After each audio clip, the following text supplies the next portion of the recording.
The sign that you are journeying vertically is not how you feel when you were praying.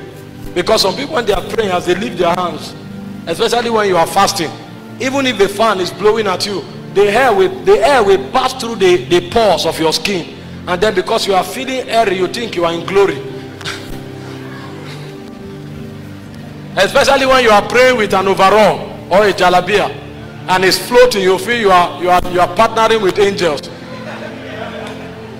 You don't ascend because you feel it.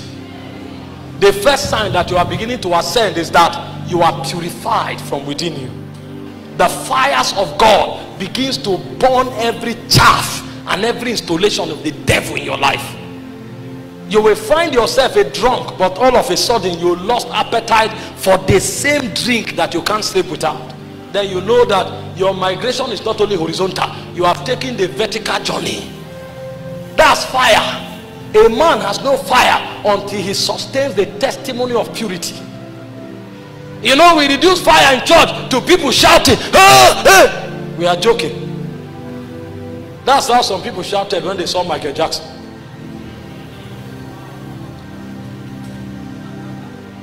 The operations of the sensual realm. When you are on fire, you naturally begin to walk in purity. You will not know how it will happen, because that realm is interacting with you. It will dominate you so much that it will activate the law of life that is in the spirit. So when you want to check, these are indicators that you are traveling vertically. You know, I say sometimes when you want to define spiritual things, find out how spirits define them. Don't define things by the dictionary. If you read your dictionary, when you find the word love, it's usually translated either from eros, which is romantic love, or storge, which is companionship, or filio, which is friendship. All of that doesn't pass the test of spirit. When the spirit defines love, the only thing he recognizes is sacrifice. So Jesus said, if you love me, keep my commandment. Love in the spirit is obedience. So you don't love until you can obey God. Don't come and tell God, you know I love you. Because the way you heard God's servant, share now. You too, you go somewhere to preach, you say, Lord, you know, if you remove my heart, you will see that I love you, because you heard the phrase from another preacher. God doesn't need to remove your heart. He will give you an instruction. When you disobey that instruction, your whole heart has already been censored. So ascendance in the spirit is purity. That's why I said, who shall ascend the mountains of God? Who shall stand upon his holy hills? He said, they that are of a pure heart and of a clean hand, who have not lifted up their heart in vanity. It's because when you go hard, you must interact with the coals of fire. You can never dodge it. Those things are littered in the path of light. When a man journeys in light, he must be purified. That's what we call revival. When you break out from one government and you enter into the influence of another government, this one has nothing to do with church attendance. It has everything to do with standing in the presence of the Father, where times of refreshing comes from.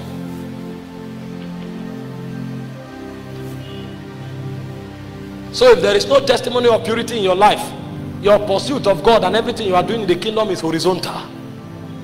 And the devil is not threatened by horizontal travelers, because he knows that at one point they must succumb to his bargain. At one point, you know, he said Jesus was tested at all points. So the devil will look for points. On the horizontal bargain is littered with temptation, but the way of victory is in the vertical journey.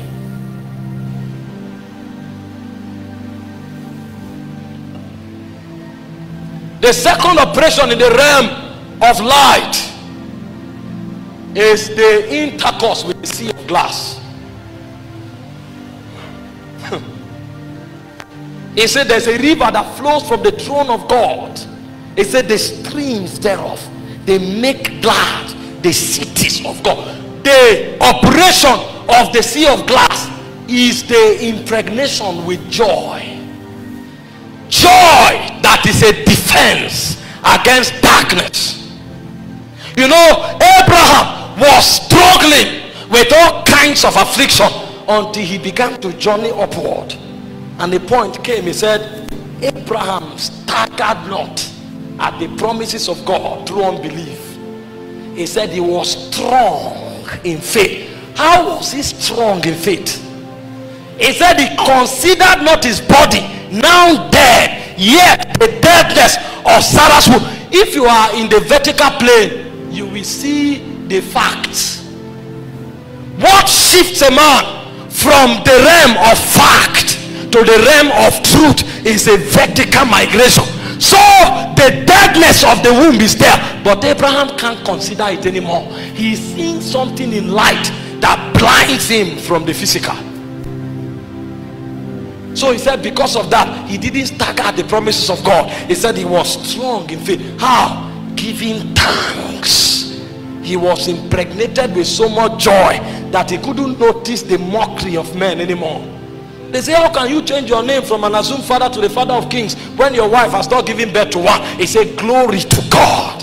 I am the father of nations. There is a joy that secured his heart so much that nothing happening around him moved him anymore. That's the operation of the sea of glass, that the waters of the throne floods your soul until you cannot notice anything the devil throws at you. You have become like Mount Zion that cannot be moved. It's an operation of the realm of God. Some people, something happened to me the other time, and somebody called me.